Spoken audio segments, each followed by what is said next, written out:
Os 7 melhores mecânicos de São Paulo estavam parados ao redor do Lamborghini Huracan amarelo, como se fosse uma bomba prestes a explodir. Eles haviam trabalhado durante 3 semanas e o motor continuava morto. O CEO, com seu terno de R$ 10.000, os olhava com uma mistura de fúria e desespero. Então os 7 pediram demissão. Ao mesmo tempo, disseram que era impossível, que o motor estava amaldiçoado, que precisavam de um milagre. Quando saíram, deixaram o portão aberto. E por esse portão entrou uma mulher jovem com um macacão sujo e as mãos manchadas de óleo. Ninguém sabia que aquela mecânica pobre, que acabara de perder seu emprego em uma oficina de bairro, estava prestes a fazer algo que mudaria não apenas aquele motor, mas toda a sua vida. Esta é a história de como o desespero se transforma em oportunidade quando você tem a coragem de tentar, mesmo quando todos os outros desistiram. Lara Silva tinha 26 anos e carregava graxa de motor debaixo das unhas desde os 14.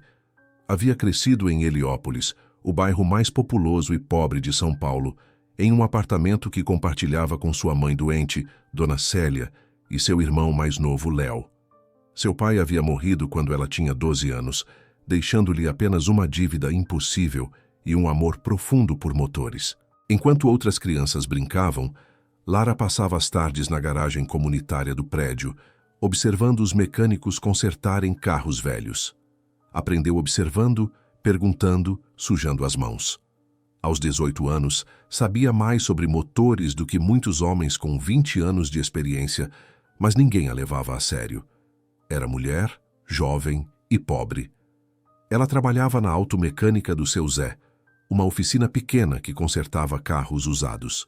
Seu Zé lhe pagava R$ 1.500 por mês, por fora, sem contrato, sem seguro, sem futuro.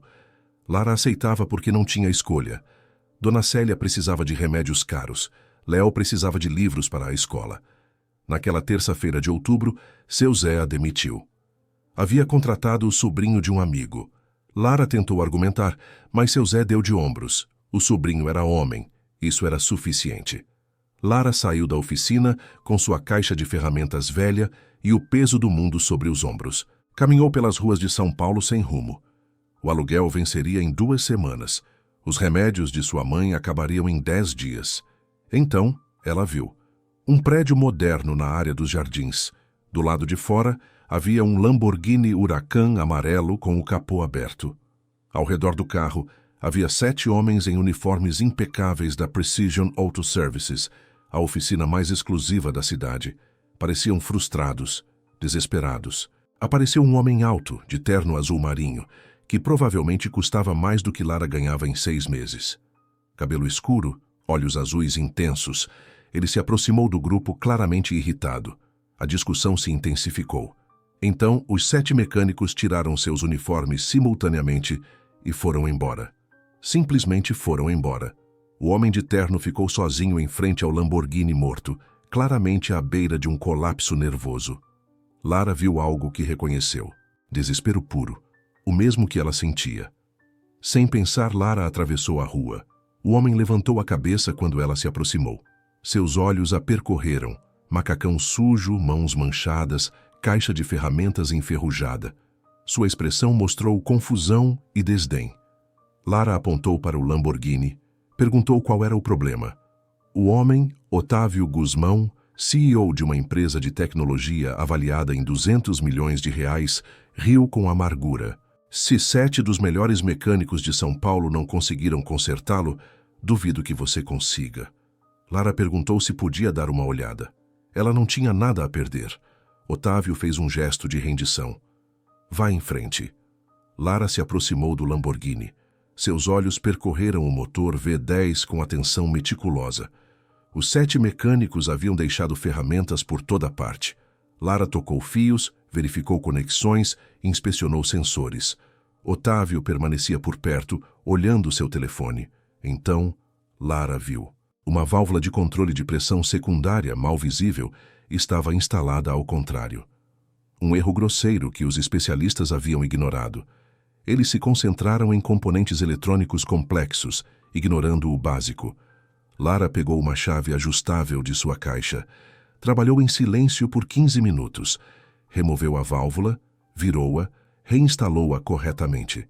Quando terminou, fez um gesto para Otávio testar. O motor rugiu para a vida. Perfeito, suave, poderoso. Otávio saiu do carro olhando para Lara como se tivesse acabado de presenciar um milagre. Perguntou como ela havia feito isso.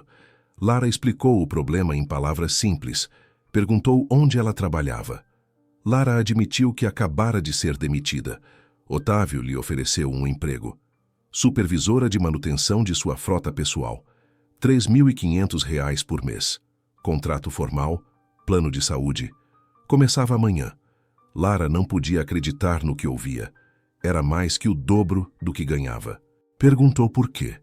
Otávio disse que havia gasto R$ 20.000 em mecânicos certificados que não conseguiram fazer o que ela fez em 15 minutos. Ela havia resolvido o problema quando ninguém mais pôde.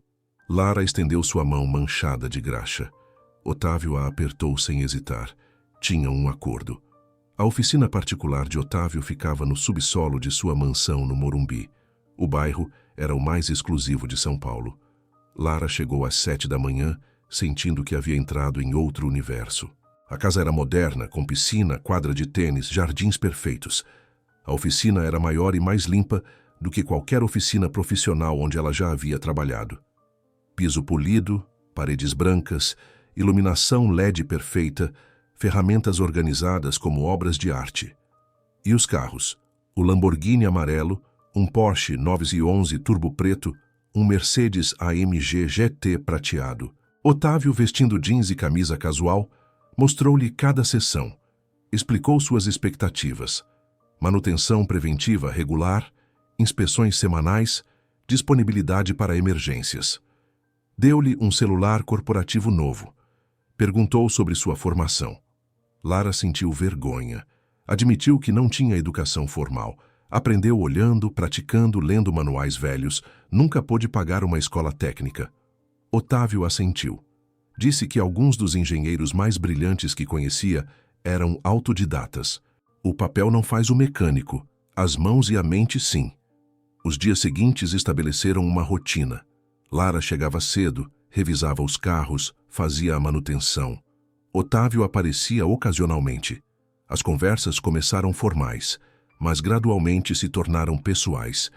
Otávio falou sobre herdar a empresa do pai, sobre crescer sob pressão constante. Os carros eram sua fuga. Lara compartilhou sobre seu pai, como ele a ensinou sobre motores, porque não podia lhe deixar dinheiro, mas podia lhe deixar conhecimento. Havia momentos de conexão inesperada. Eles descobriram que ambos amavam Bach. Lara resolvia problemas técnicos complexos que impressionavam Otávio, mas também havia lembretes constantes de seus mundos diferentes. O pessoal da casa a tratava como invisível. Os sócios de negócios olhavam para ela com confusão. 3 semanas depois, Otávio chegou com um envelope. Dentro havia um contrato e um cartão de um centro de treinamento em Campinas. Ele havia arranjado para Lara fazer um curso intensivo de 6 meses em engenharia automotiva.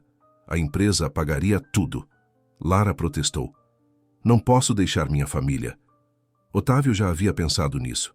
Ele havia ajustado o salário dela para cobrir uma enfermeira para Dona Célia. Havia conseguido uma bolsa de estudos para Léo. Lara perguntou por quê. Otávio disse que o talento era o bem mais valioso do mundo. Ela o tinha e merecia ser cultivada. Lara foi para Campinas, 6 meses intensos, estudando 12 horas por dia. Terminou em primeiro lugar na sua turma. Quando voltou, tinha certificações que abriam portas e confiança. Já não era apenas a mecânica pobre, era uma profissional reconhecida. E Otávio a esperava. Seu emprego continuava lá. 2 meses depois de retornar, tudo mudou em uma noite de inverno. O telefone de emergência tocou. Era Otávio na rodovia Anhanguera, sentido Jundiaí. O Lamborghini havia morrido completamente. Ele tinha uma reunião crucial em 3 horas com investidores japoneses. 50 milhões de reais em jogo. Lara pegou sua caixa de ferramentas e dirigiu em alta velocidade. Encontrou-o no acostamento, furioso ao telefone. O diagnóstico de Otávio era ruim. Sistema elétrico inteiro falhou. Não dá para consertar aqui. Precisavam de reboque. Mas não havia tempo. Lara tomou uma decisão ousada.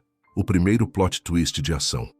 Ela disse a Otávio para pegar o carro dela, que ele mal cabia, e ir para Jundiaí. Ela consertaria o Lamborghini e o levaria de volta. Otávio protestou. Era perigoso. O problema era complexo. Mas Lara insistiu. Eu consigo. Lara trabalhou 4 horas sob as luzes de emergência. Uma patrulha rodoviária ficou vigiando. O problema era fusíveis danificados e um curto-circuito no alternador. Complicado, mas não impossível. Quando o motor rugiu para a vida, eram 1h da manhã. Lara dirigiu o Lamborghini de volta, exausta, congelada, coberta de graxa. Chegou à mansão às 2 da manhã. Otávio estava esperando por ela. Sua primeira pergunta não foi sobre o carro, foi se ela estava bem. A reunião havia sido um sucesso, 50 milhões de reais garantidos, mas ele havia passado horas preocupado com ela sozinha na estrada. Ele lhe ofereceu o triplo do seu salário, diretora técnica de toda a sua divisão de transporte corporativo, um cargo gerencial supervisionando engenheiros com doutorado. Lara ficou sem palavras. Otávio disse que a queria precisamente por ser quem ela era, alguém que entendia problemas reais, que fazia o impossível sem medo. Lara aceitou o cargo, mas com uma condição. Queria criar um programa de bolsas para jovens talentos de bairros carentes. Otávio sorriu. Era exatamente o que ele esperava que ela dissesse. Eles apertaram as mãos, mas desta vez a mão não se soltou imediatamente. Ficaram assim, conscientes de que algo havia mudado fundamental e irrevogavelmente entre eles. A nomeação de Lara como diretora técnica causou exatamente o escândalo antecipado. No mundo corporativo de São Paulo, uma mecânica de 26 anos sem diploma universitário saltando para um cargo gerencial era inaceitável. Os executivos seniores expressaram indignação. A mídia publicou manchetes sensacionalistas. As redes sociais explodiram com opiniões divididas. 5 engenheiros com mestrado pediram demissão no primeiro dia. Disseram que não trabalhariam sob o comando de alguém sem título universitário. Os comentários na internet eram cruéis. Diziam que ela só havia conseguido o cargo por ser bonita, que havia usado outros talentos. As palavras machucavam mais do que Lara queria admitir. Otávio a chamou em seu escritório. Ela esperava que ele dissesse que havia sido um erro. Em vez disso, ele perguntou se ela queria continuar, se estava disposta a provar que todos estavam errados. Lara pensou em seu pai, em Dona Célia, em Léo. Disse que sim. Os 3 meses seguintes foram duríssimos. Lara trabalhava 16 horas por dia. Implementou protocolos que reduziram os custos de manutenção em 30%. Solucionou problemas que os engenheiros anteriores haviam ignorado. Criou sistemas que economizaram centenas de milhares de reais. O momento crucial veio quando a frota de 25 veículos teve um problema misterioso nos freios. 3 oficinas externas não conseguiram diagnosticar. O conselho pressionava para contratar consultores caros. Otávio deu a Lara 1 semana. Lara trabalhou dia e noite. Ela descobriu um defeito de design que só se manifestava sob condições específicas. Não apenas identificou o problema, como desenhou uma solução permanente. Tudo em 4 dias. O conselho ficou impressionado. Os críticos se calaram. A mídia publicou histórias diferentes. Empresas começaram a ligar para ela. Lara recusou todas as ofertas, mas o sucesso trouxe novas complicações. A tensão com Otávio era cada vez mais difícil de ignorar. Havia momentos em que suas mãos se tocavam e nenhum dos dois se afastava. Conversas que se estendiam até tarde, olhares que duravam demais. Uma noite no galpão, trabalhando em um protótipo, a tensão explodiu. Otávio disse que sabia que era inadequado, que ele era o chefe, que havia 1000 razões contra, mas não podia fingir que não sentia o que sentia. Lara admitiu sentir o mesmo, mas eles reconheceram o problema. O segundo plot twist. O relacionamento de trabalho complicava tudo. Os críticos diriam que eles sempre tiveram razão. Todo o trabalho de Lara seria desacreditado. Eles decidiram esperar, manter limites profissionais estritos, pelo menos até que Lara estivesse tão estabelecida que ninguém pudesse questioná-la. Foi a decisão correta, mas incrivelmente difícil. Um ano depois, Lara Silva era um nome reconhecido na indústria automotiva brasileira. Ela havia transformado o departamento técnico, dado palestras em universidades. Seu programa de bolsas havia ajudado 20 jovens de bairros pobres. Mas o mais significativo era seu sistema revolucionário de manutenção preditiva, usando inteligência artificial. O sistema podia prever falhas mecânicas antes que ocorressem, economizando milhões. 3 fabricantes importantes queriam licenciar a tecnologia. Na noite anterior à apresentação oficial, Lara voltou a Heliópolis. O bairro parecia o mesmo, mas ela era diferente. Visitou Dona Célia, que agora parecia saudável, e Léo, que estudava engenharia mecânica na USP com uma bolsa integral. A vida de sua família havia mudado completamente. Ela havia rompido o ciclo de pobreza. A apresentação foi um sucesso estrondoso. A mídia publicou histórias elogiosas. Os concorrentes ofereceram contratos lucrativos, mas Lara anunciou que parte dos lucros seria destinada à criação da Fundação Silva, proporcionando educação técnica gratuita a jovens de comunidades de baixa renda em todo o Brasil. Depois, Otávio a encontrou na oficina. Ele lhe ofereceu algo inesperado, uma associação. Queria que Lara se tornasse sócia minoritária da divisão técnica com participação acionária. Voz nas decisões estratégicas, igualdade real. Lara aceitou, mas acrescentou sua condição. A empresa estabeleceria cotas para contratar pessoas de comunidades marginalizadas. Não caridade, mas oportunidades reais. Otávio concordou sem hesitar. Com os contratos assinados, com o relacionamento profissional redefinido, eles finalmente cruzaram a linha que haviam respeitado por 2 anos. Otávio admitiu que nunca havia parado de pensar nela. Lara confessou sentir o mesmo. Eles se beijaram na oficina, rodeados de ferramentas e carros, no lugar onde 2 mundos diferentes haviam colidido. Não foi o final de um conto de fadas, mas o começo de algo real. 5 anos depois daquela primeira tarde em que Lara consertou um Lamborghini morto, ela estava em um evento muito diferente. Era a inauguração do Centro de Capacitação Técnica Silva Guzmão, em Heliópolis, seu antigo bairro. O prédio moderno oferecia programas gratuitos de mecânica automotiva, engenharia e tecnologia. Lara, agora com 31 anos, estava no pódio em frente a centenas de pessoas. Vestia um tailleur profissional, mas insistiu em manter o cabelo no mesmo rabo de cavalo prático de sempre. Ao seu lado estava Otávio, seu sócio de negócios e parceiro. Juntos, eles haviam construído um império baseado no mérito real, na oportunidade genuína e na crença de que o talento existe em toda parte. Na plateia estava Dona Célia, saudável e sorridente. Léo, agora com 20 anos, estudava engenharia mecânica na USP com bolsa integral. Havia dezenas de jovens que haviam passado pelo programa de bolsas de Lara. Muitos agora trabalhavam em empresas prestigiadas. Lara falou sobre seu pai, sobre como ele havia trabalhado até que seu corpo se quebrou sem nunca receber o respeito que merecia. Falou sobre como ela havia crescido, pensando que seu destino era limitado por seu CEP e sua conta bancária. O mais importante que ela disse foi: o talento não é suficiente. O trabalho duro não é suficiente.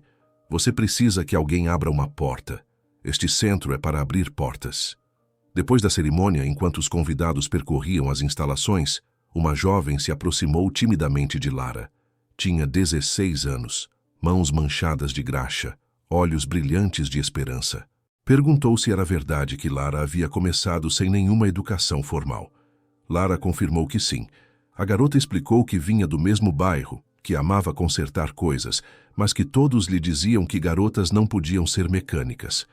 Lara olhou para ela e viu seu próprio reflexo de anos atrás. Disse-lhe para não escutar ninguém que lhe dissesse que ela não podia. Perguntou seu nome. Clara. Lara disse que Clara estava aceita no programa de capacitação imediatamente. E mais do que isso, Lara pessoalmente seria sua mentora.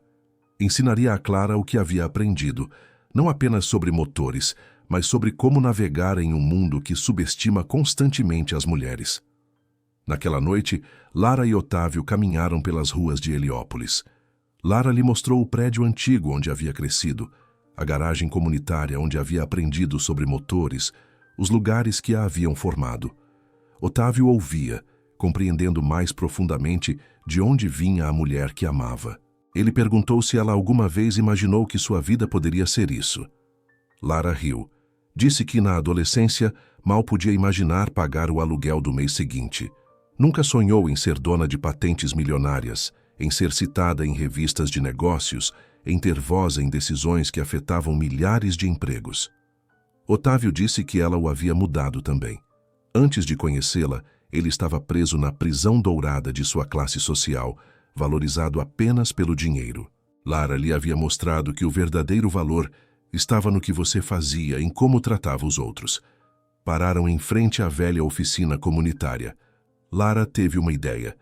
Perguntou a Otávio o que ele achava de comprar aquele prédio, reformá-lo e convertê-lo em um espaço de trabalho comunitário onde as pessoas do bairro pudessem consertar seus próprios carros com ferramentas e orientação. Otávio sorriu. Claro, faremos isso acontecer. Enquanto caminhavam de volta, Lara pensou em como a vida dá voltas imprevisíveis. 5 anos antes, ela havia estado caminhando por estas mesmas ruas, desesperada, recém-demitida. Uma série de coincidências impossíveis, um Lamborghini morto, 7 mecânicos desistindo, a levaram a cruzar o caminho de Otávio no momento exato. Ele precisava de alguém que visse os problemas com olhos frescos. Ela precisava de alguém que visse além de sua aparência e apostasse em seu potencial.